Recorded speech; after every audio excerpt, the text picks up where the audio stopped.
안녕하세요, 여러분. 저는 한 여자의 남편으로 두 딸의 아빠로 두 손주의 할아버지로 살고 있는 60대 후반의 구독자입니다. 어느덧 닭 키운 딸 둘을 시집을 보내고 아픈 아내와 단둘이 살고 있습니다. 아내와 지금처럼 잔잔하게 둘이 지내게 된 것에는 많은 과정들이 있었지만 그중 가장 큰 일은 아무래도 딸들과의 작별이었던 것 같아요. 말도 많고 웃음도 많던 딸들이 약속이라도 한 듯 차례로 집을 떠나고 나니 한동안은 허전하고 집이 텅 빈 것 같더군요. 아내는 딸들이 없어 영 허전하다며 가끔 눈물을 글썽거리기도 했습니다.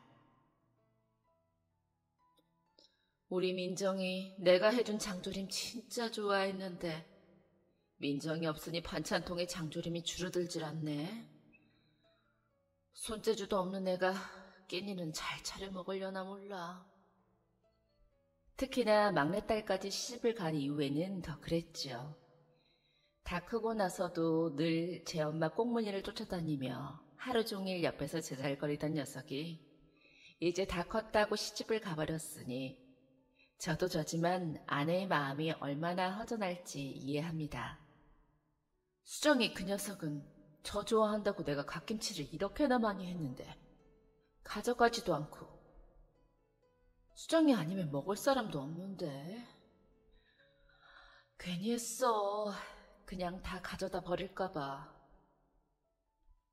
첫째 딸은 그리 넉넉한 형편으로 시집을 간 게 아니라 그렇게 좋아하는 갓김치를 두고도 집 냉장고에 넣어둘 자리가 없다며 아내가 오직 저 하나만 보고 정성스럽게 담은 갓김치를 한 사코 마다하곤 했습니다.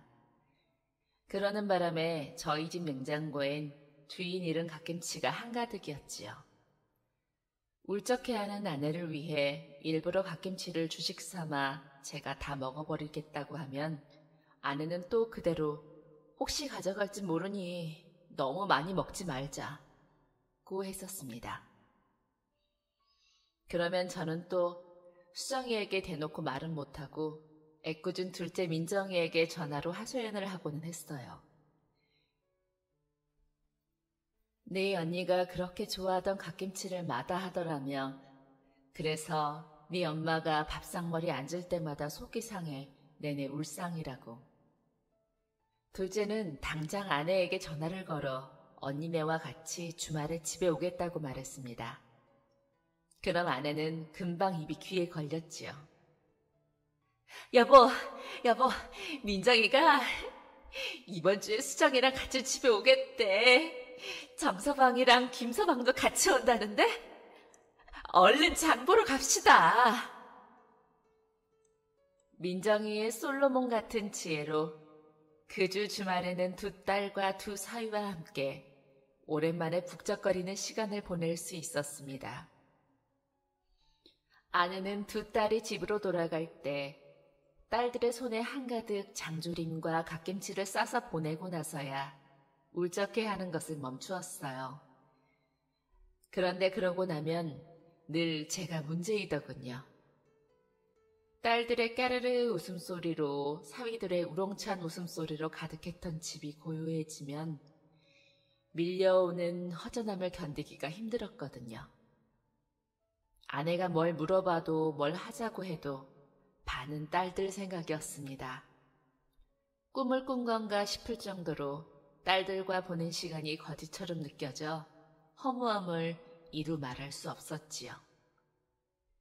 딸들이 다 짝을 만나 가정을 이루었다는 생각을 하면 부모로서 서운한 마음만 가져서는 안 된다는 것을 알지만 아내도 저도 사람이라 서운한 마음을 어쩔 수가 없더군요. 그러다 마음을 잡은 것은 평범했던 하루의 끝에 아내와 함께 저녁 산책을 나갔던 때였습니다. 그 공원에서 오래전 이웃으로 지내던 부부를 마주치게 되었어요. 어머! 수정이 엄마 아니야? 현지 엄마! 세상에 이게 얼마만이야? 익숙한 목소리에 뒤를 돌아보니 저희처럼 저녁을 먹고 산책을 나온 건지 부부가 나란히 걸으며 저희에게 다가오고 있었습니다. 아내는 몹시 반가워하며 그들에게 다가갔어요. 저는 조용히 아내의 뒤를 따라가 가벼운 목례를 건넸습니다. 이웃으로 지내던 당시 두 여자가 제법 친구처럼 잘 맞았던 사이였는데 이사를 오고 나서 한동안은 연락을 하고 지내더니 아이들을 키우면서 소홀해졌는지 자연스레 멀어졌었습니다. 현지 엄마는 그동안 다른 지역으로 이사를 가서 살고 있다가 오랜만에 이 동네에 오게 됐다고 이야기했어요. 아내는 웃으며 반가워했습니다. 아니 근데 왜 이렇게 힘이 없어, 두 분 다? 무슨 일이라도 있는 거야? 현지 엄마는 아내의 팔을 쓰다듬으며 농담하듯 물었어요. 아무래도 저희 두 사람이 아이들을 시집 보내고 난 후부터 영 맥을 못 추고 있었던지라 제 아무리 밝게 인사한들 그걸 눈치채서 한 말인 것 같았어요. 그들에게도 저희 아이들 나이만한 자식들이 있었고 그랬다면 시집장가를 보냈을지도 모르는 일이었으니 말입니다. 예상대로 아내가 현지 엄마에게 속마음을 털어놓았어요. 우리 수정이 시집 보내고 그래도 민정이라도 있어 허전한 줄은 몰랐는데 이제 민정이까지 보내고 나니 집이 텅 빈 것 같고 그래. 언니는 현지하고 동민이 시집 장가 보냈어? 어떻게 지내? 어쩌면 저희와 같은 마음으로 지내고 있지 않았나 하고 생각했었습니다. 자식 가진 부모 마음이야 다 비슷하니까요. 그런데 현지 엄마는 제 예상과는 달리 조금 다른 반응을 했습니다. 아가 잘 됐네. 우리 현지하고 동민이도 벌써 다 갔지. 벌써 현지는 팔뚝만한 아들도 낳았고 얼마나 이쁜지 몰라. 근데 그게 뭐가 허전하다고 그래? 아니 다 늙어 애들 시집 보내고 나면 두 사람이 다시 몇 년 만에 신혼도 보내고 좋지. 우리는 애들 보내고 나서 둘이서 주말마다 여기저기 놀러 다니고 데이트하느라 바빴어. 이제는 그 좋은 날도 다 갔어 얘.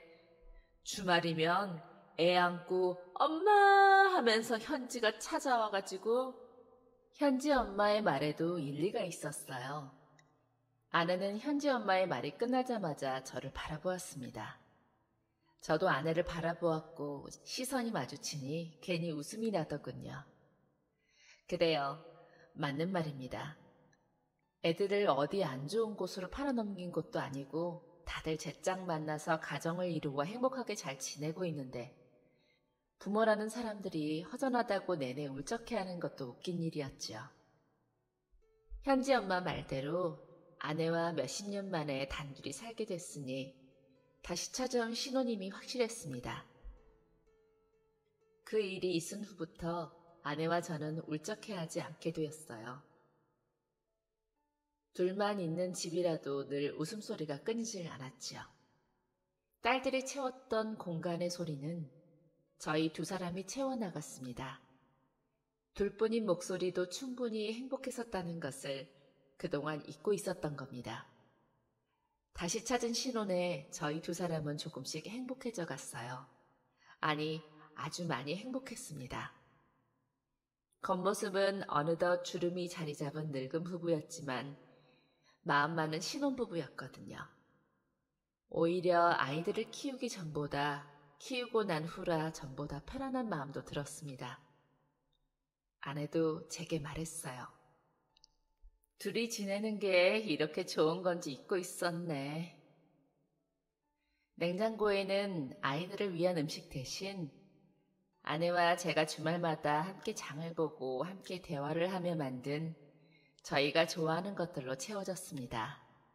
마트나 시장에서 장을 볼 때마다 늘 이건 수정이가 좋아하는 거, 이건 민정이가 좋아하는 거 하며 챙기기 바빴던 아내에게 저는 당신 이거 좋아하잖아 하며 쑥스러운 말을 건넬 줄 아는 사람이 되어 있었습니다.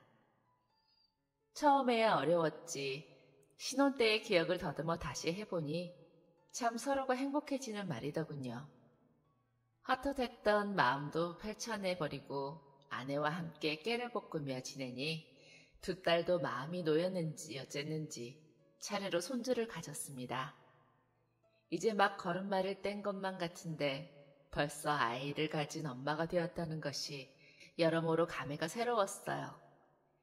첫째 딸은 예쁜 딸을 낳았고 둘째 딸은 튼실한 아들을 낳았습니다. 두 꼬마는 아주 귀여운 개구장이가 되었지요. 주말마다 번갈아가며 놀러오는 손주들 덕에 아내와 저의 신혼생활은 금방 막을 내리게 되었지만 그래도 주먹만한 녀석들이 할아버지, 할머니, 보고 싶었어요. 하면서 품에 꼭 안기면 그리 기쁠 수가 없었습니다. 그토록 저희에게는 웃을 일이 많았습니다. 좋은 일들만 있고 삶이 평화로우니 같은 일이 있더라도 더 긍정적으로 사고가 흘러가야 한다고 해야 할까요? 마음에 여유가 생긴 것이 꼭 불을 통해서만 오는 것이 아니라는 것을 깨달았습니다. 가족들 모두가 행복한 것이 제게는 진정한 마음의 여유였던 것 같습니다. 아내와 저는 아이들이 아주 어렸을 적부터 다니던 회사를 그만두고 아내의 오빠, 손이 처남이 운영하는 작은 회사에 함께 일하게 되었습니다. 집을 이사를 하게 되면서 통근을 하려다 아내와 상의 끝에 그렇게 결정하게 되었었어요. 제가 기술직도 아니었고 아내 역시도 꽤 오래 전업주부로 살다 다시 직장을 갖는 것이기 때문에 형님이 도와주시겠다 했었지요. 형님의 회사에서 함께 일한다는 것은 나름대로의 장점도 있고 단점도 있었지만 그런대로 저희 가족은 행복했습니다. 아내와 출퇴근을 같이 하니 연애 시절로 돌아간 기분이 들었어요. 아내는 제가 퇴근길에 술을 마시러 옆길로 빠지지 않으니 너무 좋다고 했고 딸 아이들은 아빠와 함께 보내는 시간이 많아서 좋다 했었습니다. 몇 년쯤 지나고 나니 저는 제법 가정에 충실한 가정적인 남편이자 아빠가 되어 있더군요. 형님네 회사에서 근무를 한 덕분에 저도 가족들에게 좋은 인상을 심어주고 함께하는 시간이 많아질 수 있었지만 단점이라고 한다면 회사 사정이 어려웠을 때 이러지도 저러지도 못한다는 것이었습니다. 형님의 회사는 극심한 경영난에 시달리게 되었고 아내는 주 5일에서 6일 근무하던 것을 일주일에 3번 근무하는 것으로 줄여야 하게 되었습니다. 저도 매일같이 하던 잔업을 하지 못하니 수입이 반으로 줄어들었고요. 이러지도 저러지도 못하는 상황이었습니다. 물론 제가 가진 기술이 없어 쉽게 이직을 못하는 사정도 있었음을 인정합니다. 월급이 밀려도 사정을 뻔히 다하니 달라는 말도 할 수가 없었고 가족인 저희가 이해하지 않으면 형님도 많이 힘드실 거라는 것을 알기에 그저 묵묵히 자리를 지켜주는 것이 최선이었습니다. 그런 저희의 마음을 아는 형님께서는 직원들이 하나둘 회사를 떠나가고 급기야 회사가 다른 사람에게 넘어가는 상황에 이르렀을 때에도 제게 하루라도 더 일할 수 있도록 해주시기 위해 노력하셨어요.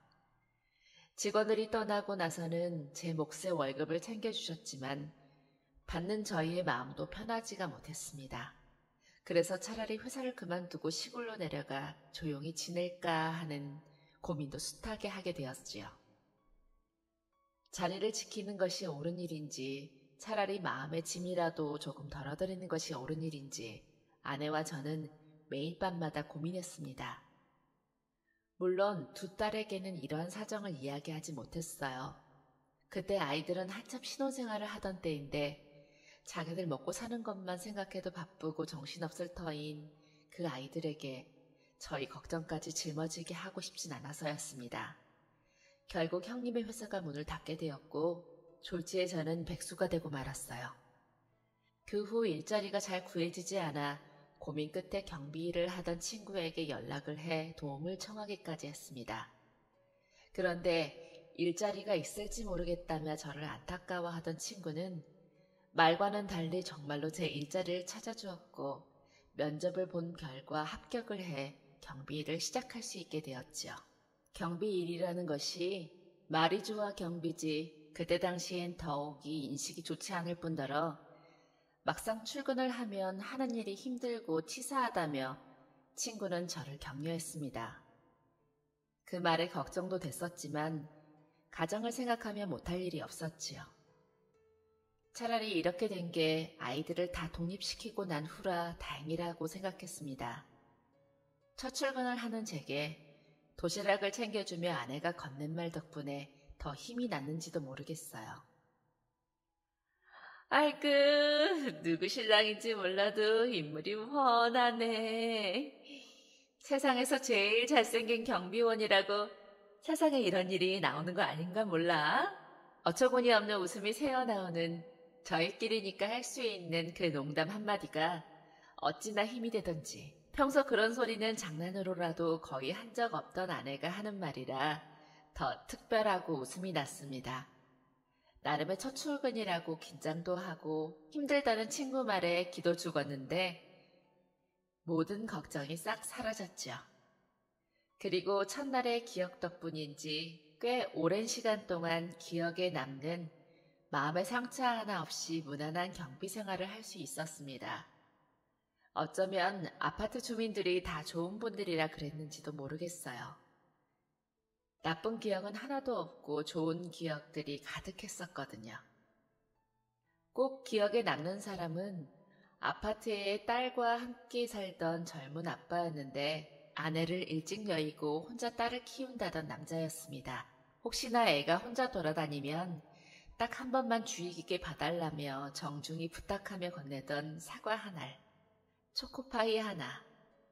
없이 살아 좋은 건 못 드린다고 말하면서도 그는 아파트 길목에서 마주치는 족족 제 손에 간식거리를 쥐어주었습니다.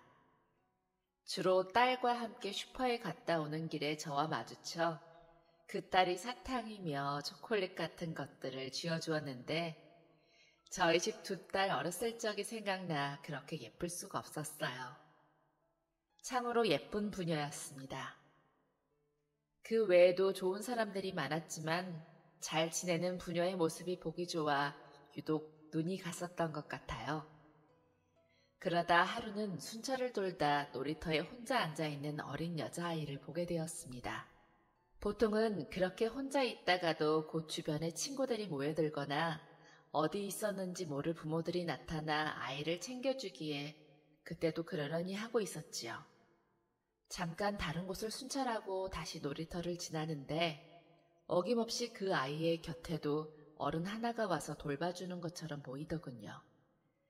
그러다 그 남자가 자리에서 일어나 아이에게 손을 내밀기에 이제 집에 들어가려나 보다 하며 시선을 돌리려던 순간 꺼림칙한 느낌과 함께 방금 본 장면이 무언가 이상하다는 생각이 들었습니다. 다시 고개를 돌리니 아이와 남자가 사라져 있었어요. 왠지 그냥 지나치면 안 될 것 같은 기분이 들어 그들이 걸어갔을 법한 골목길을 따라 쫓아갔습니다. 그리고 그냥 지나치려던 아파트 뒤 인적 드문 골목에서 그들을 다시 만날 수 있었어요. 작은 승용차 한 대와 뒷문을 열어둔 채 서 있는 남자, 그리고 그 아이. 남자가 하는 말이 나지막히 들려왔습니다. 괜찮아. 아저씨 아빠 친구라니까. 그 소리를 듣고 더 확신이 들어 발걸음을 재촉했어요. 눈앞에는 우물쭈물 차에 타야 할지 말아야 할지 고민에 빠진 아이가 보였습니다. 남자의 얼굴이 보이고 아이를 향해 활짝 미소를 짓는 순간 아이가 차량에 발을 디뎠어요. 저는 냅다 달려 아이를 제 등 뒤로 숨기며 물러났습니다. 당신 뭐야? 순식간에 남자가 제 어깨를 밀치고 아이는 울음을 터뜨렸습니다. 아이의 얼굴을 본 적이 있었어요. 아빠의 손을 잡고 제게 사탕을 쥐어주던 꼬마 아이의 단짝 친구라며 종종 저희 아파트에 놀러 오고는 했던 다른 아파트에 산다는 꼬마 아이였거든요. 불길한 예감이 확 들었습니다. 저는 단호히 말했어요. 이 아이 부모 되세요? 아이는 싫다는데 왜 차에 태우는 거죠? 그랬더니 남자가 화가 나 죽겠다는 듯 저를 바닥에 내동댕이 치더군요. 젊었을 때를 생각하면 힘으로 이길 수 있을 것 같았는데 나이가 들어 그런지 몸이 영 제 말을 듣지 않았습니다. 아이가 엉엉 울음을 터뜨리자 남자가 욕설을 심하게 뱉더니 뒷문을 닫고 운전석 쪽으로 가는 것이 보였어요. 소란스러워지기 전에 도망치려는 듯 보였습니다. 저는 아픈 허리를 부여잡고 쫓아가 운전석에 오르려던 그 남자의 머리카락을 세게 뜯었어요. 뜯으면서도 참 뽐새가 나지 않는다는 생각이 들었지만 그런 거 다 떠나서 일단 그 작자를 도망가게 하지 못해야 한다는 생각이 앞섰습니다. 아이가 큰 소리로 울음을 터뜨리자 아파트 앞을 지나가던 어느 부부가 아이를 발견하고 근처로 다가왔고 저는 그들에게 큰 소리로 소리쳤지요. 경찰에 신고해주세요! 유괴범입니다! 그렇게 몇 분가량 운전석 문에 끼인 채 이러지도 저러지도 못하던 남자와 몸싸움을 벌이고 나서야 경찰에 넘길 수 있었습니다. 그때의 상황에 대해 열심히 조사에 응하고 나니 경찰서 문이 열리고 허겁지겁 아이의 부모가 뛰어들어왔어요. 아이를 끌어안고 울먹울먹 상태를 확인하고는 제 앞에 와서 눈물을 뚝뚝 흘리며 감사하다는 말을 하던 아이의 엄마, 그 부모들은 제게 살해를 하고 싶다고 말해왔지만 저는 어쩐지 그 돈을 받을 수가 없었습니다. 제가 아니라 그 누구라도 그 상황에 그렇게 대처했을 것이라는 생각, 당연히 해야 할 일을 했다는 생각이 들었기 때문이었죠. 저도 두 딸을 키워낸 대한민국의 아버지이기에 전 그저 제 소명을 다했을 뿐이라고 그들을 돌려보냈습니다. 경찰에서는 표창을, 아파트에서는 현수막을 걸어주겠다 했지만 모두 거절했어요. 경비 일을 한다는 것을 아이들에게 알리고 싶지 않아서였습니다. 아내는 그런 제게 참 잘했다며 맛있는 고기 파티를 열어주었죠. 후라이팬에 구운 삼겹살 한 쌈에 회사가 망하고 새 일자를 구하면서 마음고생했던 것들이 거짓말처럼 잊혀졌습니다. 마음의 평화가 찾아왔었지요. 그렇게 평생토록 평화로운 채로만 지낼 수 있다면 얼마나 좋았을까요? 영원할 줄 알았던 평화의 균열이 간 것은 작년 이맘때쯤이었습니다. 사랑하는 아내가 유방암에 걸리게 되었거든요. 세상 가장 아끼는 아내에게 암이라니 너무나 지독한 불청객이었습니다. 이기라 생명의 위독한 정도는 아니었고 림프절 전이도 없었지만 아내는 6차례의 항암 치료를 받아야 했어요. 형님은 아내의 암 소식에 눈물을 흘리며 저와 아내의 퇴직금을 미리 정산해 주기도 했습니다. 1차 항암을 받을 때까지는 아내의 뜻에 따라 딸들에게 이야기를 하지 못했어요. 아내는 얼마나 걱정할지, 얼마나 놀라서 괴로워할지 알기 때문에 섣불리 말할 수 없었다고 했습니다. 저는 아내의 뜻을 존중해 주기로 했지만 1차 항암이 생각보다 괴로웠는지 몸에 털이 다 빠지거나 피부가 벗겨지는 등의 증상이 있어 결국 눈치 빠른 둘째에게 들통이 나고 말았지요. 저희 집은 눈물바다가 되었습니다. 처음 아내가 암이라는 걸 알았을 때에도 치료를 받으며 고통스러워하는 아내를 볼 때에도 저 역시 끊임없이 흐르는 눈물을 막을 수가 없었지만 딸들이 우는 모습을 보니 아버지가 울면 안 된다는 생각에 안간힘을 쓰고 눈물을 참았어요. 딸들은 모든 생활을 멈추고 집에 들어와 아내를 돌보겠다 했지만 항암 2차 만에 각자의 집으로 돌아가야 했습니다. 각자의 가정을 뒤로하고 엄마를 돌보겠다는 딸들을 아내는 그냥 두고 보지 못했고 결국 엄마의 등살에 못 이긴 딸들이 눈물을 머금고 집으로 돌아가게 된 것이지요. 속이 느글거려 음식을 먹지 못하는 것은 물론 식은땀을 흘리며 괴로워하는 모습을 보여주기 싫었던 것도 있지만 아내가 제일 꺼려했던 것은 1차 항암이 끝난 후부터 찾아왔던 탈모 때문에 짧게 밀어버린 머리를 보여주는 일들이었던 것 같습니다. 딸들은 물론 엄마의 모습을 보고 우리 엄마는 뭘 먹고 자랐게 머리를 이렇게 밀어놔도 예뻐? 하며 진심이 담긴 말을 건넸지만 아내는 그 모습을 보여준다는 것 자체가 너무나도 힘들었다고 했습니다. 머리를 밀 때 아내는 제게 말했었어요. 암이라고 해도 치료만 잘 받으면 좋아질 거라고 하니까 별거 아니라고 생각했는데 이렇게 빡빡 머리가 되고 애들까지 다 제껴두고 달려와 내 옆에 붙어있는 걸 보니 내가 꼭 죽을 것만 같아. 내 인생이 여기까지인가 싶고 자꾸 부정적인 생각만 들어. 강해져야 하는데 나는 애들한테 그래도 엄마인데 애들이 곁에 있으면 안 될 것 같아. 걔들도 겉으로는 엄마 예쁘다 하지만 속으로는 가슴이 찢어질 거야. 늘 나한테 파마머리가 제일 잘 어울린다고 하던 애들인데 민머리가 예쁘다고 하고 있으니 여보, 애들 집에 가게 당신이 좀 도와줘요. 앞으로 얼마나 더 힘들지 모르는데 나는 애들한테 내 힘든 모습, 못난 모습 보여주고 싶지가 않아. 할 수만 있다면 당신도 안 봤으면 좋겠어. 아내의 말에 저는 충격 아닌 충격을 받았었습니다. 자식에게 바싹 밀어버린 머리를 보여주고 싶지 않은 마음과 고통스러워하는 모습을 보여주고 싶지 않은 마음은 100번 이해했지만 마음 같아서는 저까지도 안 봤으면 한다는 그 말이 저를 덜컥 겁이 나게 만든 것 같습니다. 본인이 정말 별거 아니라고 생각했더라면 정말이지 아이들이 모든 생활을 뒷전으로 하고 아내의 곁에 붙어 있는 것이 아내를 더 우울하게 만들지 모르겠다는 생각이 들었어요.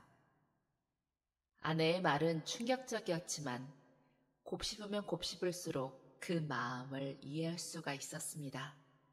그리고 제가 아니라면 아내의 마음을 들여다보고 이해해줄 사람이 없겠다는 생각이 들었지요. 항암 치료하는 엄마를 두고 어떻게 웃으며 사냐는 둘째 딸의 서러움에 바친 말은 저를 흔들리게 했지만 정녕 아내를 위한다면 제가 아이들을 설득해야 했지요. 그렇게 저까지 나서서 집으로 돌아가라고 이야기하니 첫째가 울면서 둘째를 끌고 가다시피 집을 나섰습니다. 저는 문을 나서는 아이들을 배웅하면서도 끝까지 진실을 이야기했어요. 울지 마. 엄마는 아빠가 옆에서 잘 보살필 거야. 보고 싶으면 이전처럼 한 번씩 내려와서 보면 되고 제일 중요한 건 너희 엄마 안 죽어. 너희들 말대로 엄마는 머리를 바싹 밀어도 예쁘고 아름다운 여자야. 아빠가 옆에서 잘할게. 엄마 지금 죽는 병 걸린 거 아니야. 치료 다 받고 나면 다시 좋아질 거야. 제 말에도 둘째 딸은 말없이 울기만 했고 첫째 딸은 그런 둘째를 토닥이며 그래, 우리가 너무 이러면 엄마 죽는 병도 아닌데 꼭 죽는 병 취급하는 것 같잖아. 그만 울자.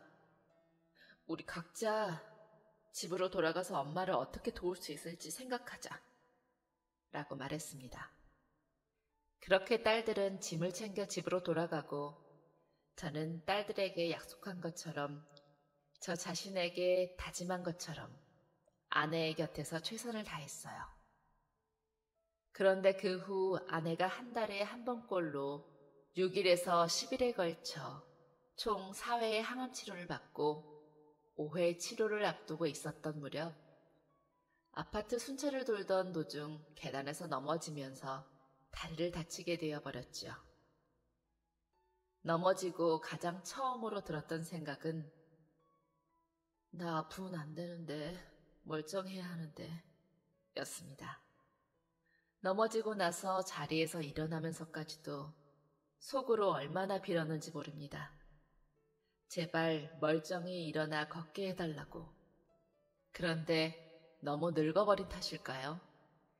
넘어진 자세 그대로 다리가 너무 아파왔습니다. 통증에 놀라 저도 모르게 다시 주저앉을 정도였어요. 세상이 원망스럽더군요. 내가 왜 넘어졌을까? 조금만 조심할걸. 조금만 더 살펴 걸을걸. 후회해도 이미 때는 늦었습니다.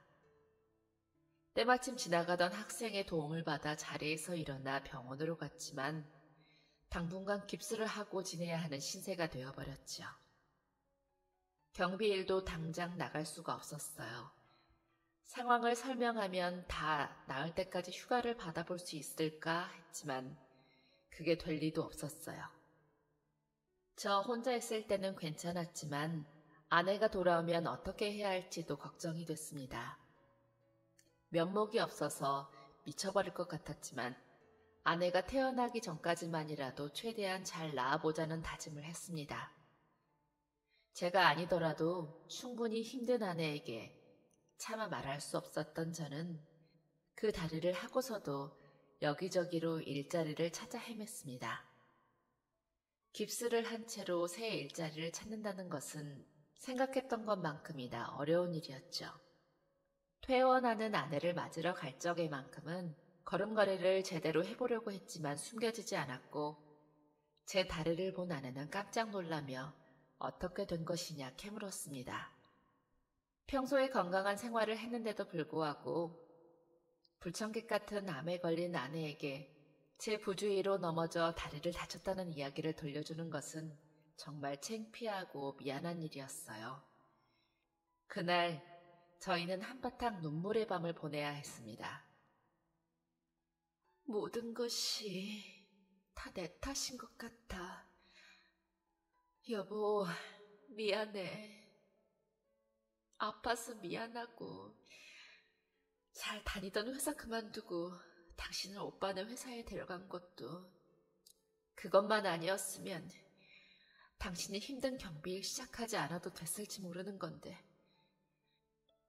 내 걱정에 밤잠 설치느라 일하다 넘어지기나 하고 모든 게 다 미안해. 나를 만나 당신이 고생한다. 병 걸린 사람보다 아픈 사람보다 곁에서 지켜보는 사람이 더 힘들고 괴롭다던데 내가 당신을 그렇게 만든 것 같아 미안해. 아내는 말도 안 되는 이야기를 하며 모든 것이 다 자신의 탓이라고 하더군요. 결코 그렇지 않다고 당신은 아무것도 잘못하지 않았다고 어깨를 두드리며 우는 아내를 달랬지만 제 가슴이 아픈 것은 어쩔 도리가 없었습니다. 여보, 당신 정말 왜 그래? 누가 들으면 당신이 정말 죽을 병이라도 걸린 줄 알겠어. 아무것도 하지 않고 있는 내가 힘들긴 뭐가 힘들고 괴롭긴 뭐가 괴로워요. 나는 그냥 당신이 하루빨리 치료를 다 받고 좋아지기 위해서 할 수 있는 게 기도밖에 없는 바보일 뿐인데 그런 말도 그런 생각도 하지 말아요. 미안해 하지 마. 작고 여린 당신이 감당해야 할 그 모든 걸 내가 대신할 수 없다는 것이 속상할 뿐이야. 미안해 하지 마. 내가 더 미안해. 제가 못난 사람이라 아내를 이토록 울게 만든 것 같아 미칠 것 같았습니다. 몸이 아픈 아내도 능력 없는 제 처지를 비관하는 저도 모두가 지쳐 있었던 시절이었죠. 아내는 입이 쓰다며 평소에는 거들떠보지도 않았던 달달한 음식을 자꾸 찾았습니다. 하루 종일 불편한 속에 아무것도 먹지 못하는 것보다는 나을 것 같아서 아내가 원하는 것들을 모두 먹였어요. 부종으로 몸은 퉁퉁 부어있고 무기력함에 아무 의지도 없어 보이는 아내가 마음에 쓰였지만 5차 항암 치료를 위해 저희는 또 병원으로 향해야만 했습니다. 3차까지만 해도 온갖 부정적인 생각에 시달렸던 아내가 더 이상 부정적인 말을 하지 않기에 마음이 조금 괜찮아진 건가 했는데 아니었어요. 아내는 극도의 우울함에 무기력해진 상태였습니다. 그런 아내를 면역병원에 입원시키고 나오는 길, 발걸음이 떨어지지 않아 병원 앞 바닥에 쭈그려 앉아 한참을 울었습니다. 그냥 손바닥에 얼굴을 파묻고 눈물을 가리기만 한다는 것이 꽤 오랜 시간이 지체되었고 나중에는 소리를 내어 울고 있었지요. 아내의 지쳐있는 무표정한 얼굴이 머릿속에서 떠나지를 않았습니다. 그곳에서 얼마나 그러고 있었을까요? 누군가 제 어깨를 툭툭 두드리더군요. 선생님, 이거라도 드세요. 고개를 들어 바라보니 한 중년의 남성이 제게 음료를 한 잔 건네고 있었습니다. 저는 고개를 저었어요. 아내를 생각하면 물 한 잔도 넘길 힘이 나지 않았거든요. 그런데 제가 고개를 저으며 자리를 뜨려 하자 그 남성이 제 손에 음료를 억지로 쥐어주고 말했습니다. 슬퍼하는 것도 힘이 있어야 슬퍼하지 않겠습니까? 저도 얼마 전까지 집사람이 아파서 병원에 있었어요. 팔자까지 항암을 받고 얼마 전에 퇴원했습니다. 처음에는 암을 이겨내보겠다고 강하게 마음을 먹었다가도 시간이 흐르고 치료가 길어지면 길어질수록 나약해지는 것이 사람의 본성이죠. 그런데요, 우리라도 강해져야 아픈 사람도 힘을 낼 수 있지 않겠어요? 정말 힘들 때 기댈 수 있게 어깨를 내어줄 수 있는 사람이 되어야 하지 않겠어요? 어떤 사정인지 자세히는 몰라도 너무 오래 울고 계시는 게 남일 같지 않고 마음에 걸려 실례인 줄 알면서도 오지랖을 부렸습니다. 불편하셨다면 죄송합니다. 저도 아직 집사람이 완전히 다 나은 것은 아니지만 같이 힘을 냈으면 합니다. 그 말이 이상하게도 힘이 됐습니다. 못난 마음이었지만 저희만 이런 슬픔 속에 있는 것이 아니라는 것에 위로를 받았던 것 같아요.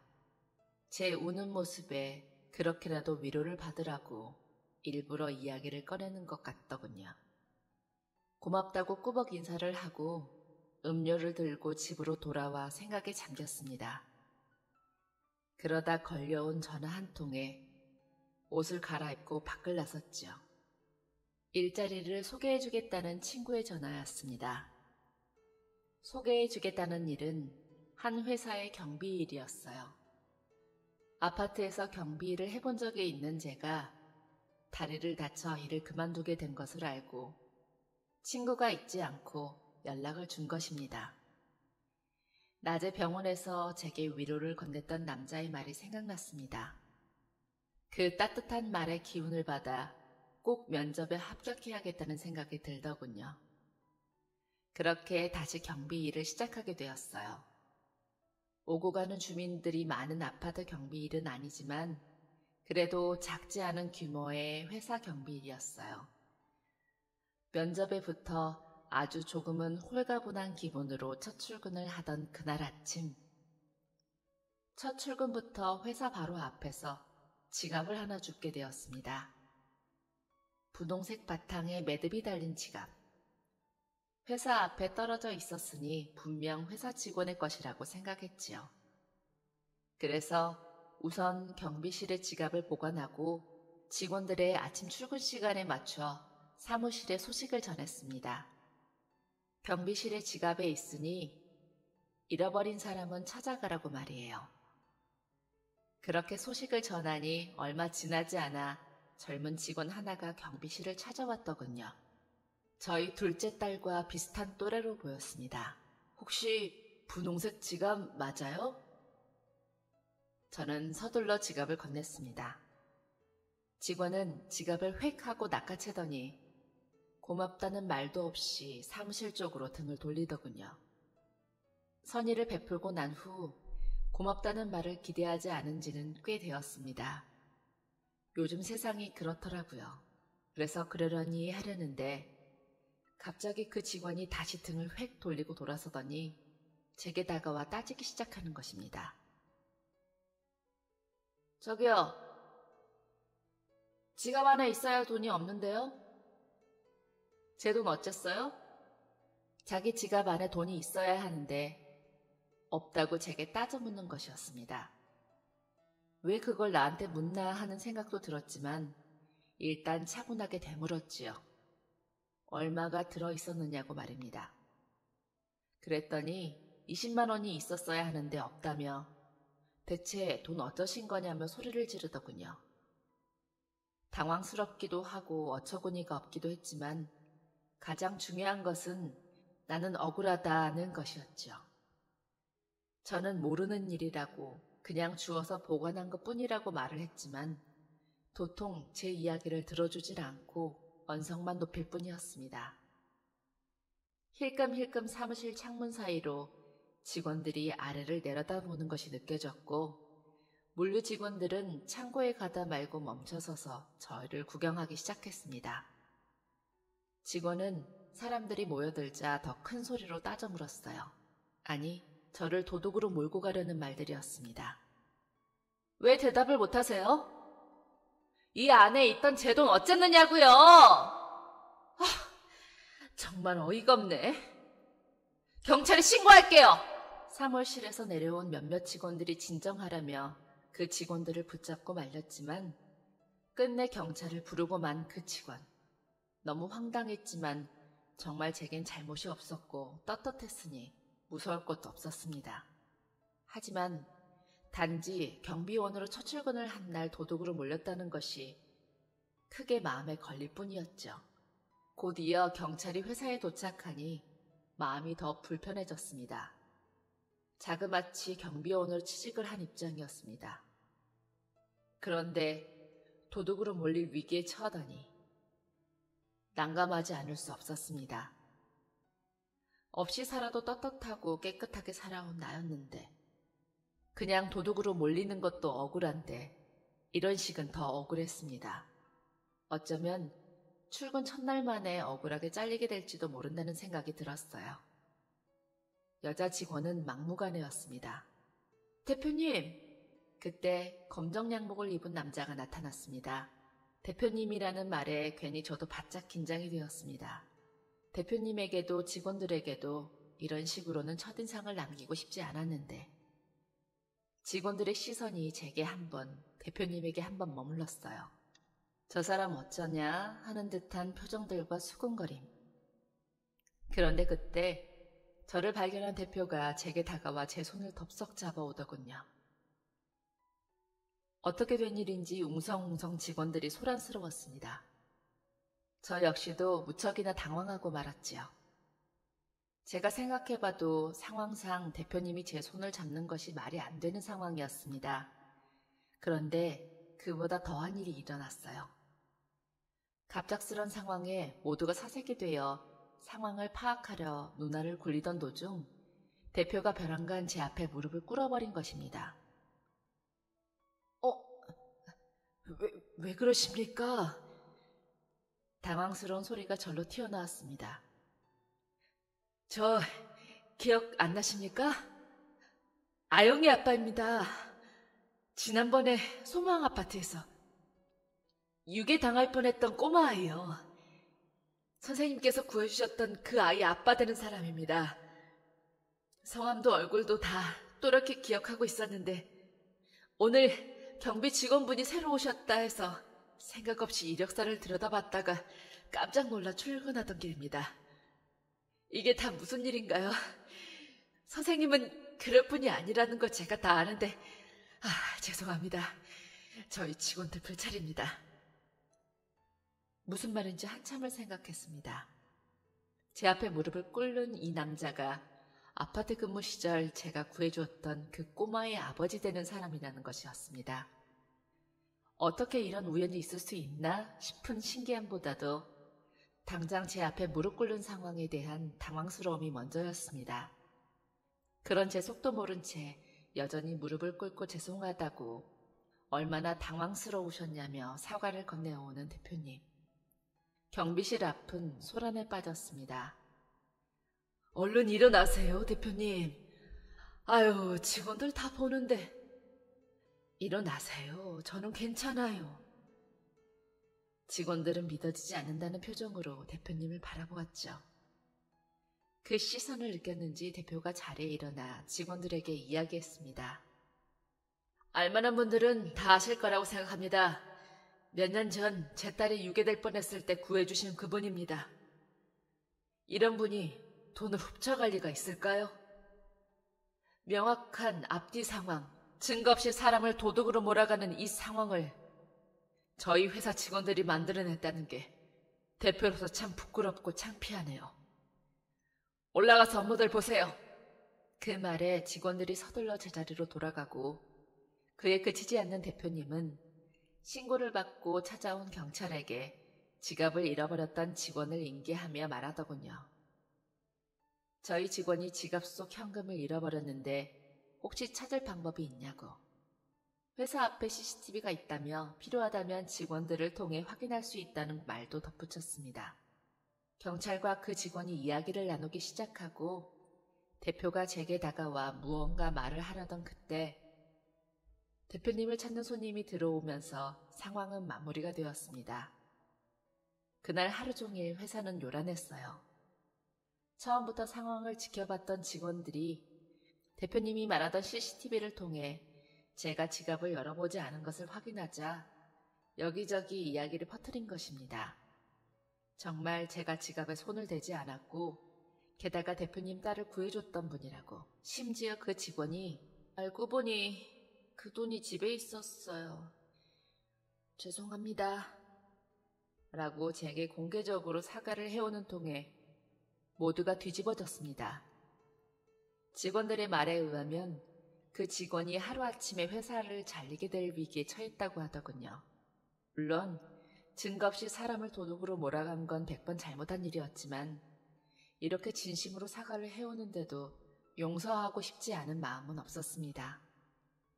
학교 다닐 적에 매일 덜렁거리며 물건을 자주 잃어버리던 둘째 딸 생각도 나고 일자리를 잃는다는 것이 얼마나 힘든지를 겪어봐서 저 또한 잘 알기에 미안하다고 눈물을 글썽거리는 그 직원을 용서하고 싶더군요. 결국 저는 용기를 내어 대표님을 찾아가 말했습니다. 젊은 사람이 실수할 수도 있고 용서를 해주고 싶다고요. 그랬더니 잠시 고민하던 대표가 제게 말했습니다. 알겠습니다. 선생님 말씀에 제가 가타부타 말을 얹을 필요가 있나요? 당사자인 선생님께서 괜찮다고 하시는데 그 직원 해고권은 없던 일로 하겠습니다. 어쩜 선생님께서는 이토록 마음까지 깊으실까요? 정말 감동했습니다. 그 말이 어찌나 쑥스럽던지 하루 종일 직원들 입에 칭찬으로 오르내는 것도 쑥스러웠는데 그런 말까지 들으니 더 몸둘 바를 모르겠더군요. 그리 대단한 일을 한 것도 아니었으니 말입니다. 아니라고 허허 웃다 문을 열고 나가려는데 대표가 저를 불러 세웠습니다. 그리고는 또 한 번 저를 놀라게 했지요. 제 월급을 100만 원이나 더 올려주려 한다는 말이었습니다. 저는 화들짝 놀라 뒤를 돌아보았습니다. 과하다는 생각이 들었죠. 과하긴요. 선생님 아니었으면 저희 딸은 어떻게 됐을지도 모르는 일이고 또 저 직원의 미래도 어떻게 됐을지 모르는 일인데요. 몇 년 전 그 일이 있었을 때부터 사례를 받지 않으시겠다 하는 것이 내내 마음에 걸렸었는데 이렇게 다시 만나게 된 것도 모자라 회사 직원을 위해 좋은 결심까지 해주시니 당연히 월급을 더 올려드려야 맞다고 봅니다. 원래 계약 시 월급이었다 생각하시고 편안하게 받아주시고 건강 다 하시는 그날까지 저희 회사에서 오래오래 근무해 주십시오. 부탁드리겠습니다. 그렇게 오래오래 인연을 이어가다 저희 딸 얼마나 잘 크는지도 종종 보시면 좋지 않으시겠어요? 선생님 덕분에 무사히 건강히 잘 자라고 있는 아이잖아요. 저도 선생님처럼 좋은 분과 오래도록 인연을 이어가고 싶어 정당하게 제안드리는 연봉입니다. 대표의 말이 가슴에 박혔습니다. 누군가 내게 이렇게 인연을 이어가고 싶다고 말을 한 적이 있었던가? 대표님의 말대로 아이가 건강히 잘 자라고 있는지 궁금하기도 했습니다. 그리고 동시에 그 순간마저 항암의 고통에 무기력하게 누워있을 아는 생각이 났어요. 저는 대표의 말에 고민하다가 넙죽 고개를 숙였습니다. 아무리 자기가 도움을 받았더라도 그런 결정을 하는 것이 쉽지 않았을 터인데 말이 한 달에 100만 원이지 몇 개월, 몇 년이 지나면 그 금액도 어마무시할 텐데 제게도 정말 고맙고 감사한 일이었죠. 그렇게 저는 100만 원이 더 오른 금액으로 월급을 받게 되었습니다. 지금은 그 돈으로 아내의 치료비를 보태고 긴 시간 항암 치료를 받느라 지친 아내에게 맛있는 것도 사주며 행복하게 지내고 있습니다. 아내는 총 6회의 항암 치료를 성공적으로 잘 견뎌내고 일상 속에서 편안한 상태를 유지하고 있답니다. 아직 완치가 되었다고 안심할 수 없는 상황이지만 암이 걸리기 전처럼 맛있는 것도 잘 먹고 활짝 웃으며 뛰어다니기도 합니다. 딸들은 제 이야기를 전해 듣고는 제게 아빠가 세상에서 가장 멋진 경비라고 해주더군요. 물론 그 뒤에는 이렇게 멋진 사람이 그때는 왜 경비 일을 하는 걸 숨겼느냐고 잔소리도 곁들였습니다. 뭐가 됐든 사랑하는 사람들의 지지를 받고 웃으며 살 수 있는 것이 감사한 요즘입니다. 경비 일을 하는 저 자신을 제대로 보지 못하고 주눅들어 있었는데 생각이 바뀌게 된 것이지요. 어떤 찰나의 순간에 저의 사소한 도움으로 누군가는 인생이 바뀌거나 누군가는 생각이 바뀔 수도 있다는 것을 배웠기 때문입니다. 제가 대표를 찾아가 자르지 말라고 부탁했던 그때 그 직원은 매일 아침 가장 먼저 제게 찾아와 인사를 건넨답니다. 그 밝은 웃음 하나 덕분에 저도 웃으며 근무를 시작하게 되었으니 서로에게 상부상조라고 생각합니다. 이제 더는 피부가 팽팽하지도 않고 힘이 세지도 않은 많이 늙어버린 저이지만 사소한 일이라도 남을 도울 수 있는 이 직업이 좋습니다. 앞으로 어떤 일이라도 타인을 도우며 살 수 있는 건강한 경비 아저씨가 되고 싶습니다. 지금까지 사연 들어주셔서 감사합니다. 사연이 재밌으셨다면 구독과 좋아요 부탁드려요. 감사합니다.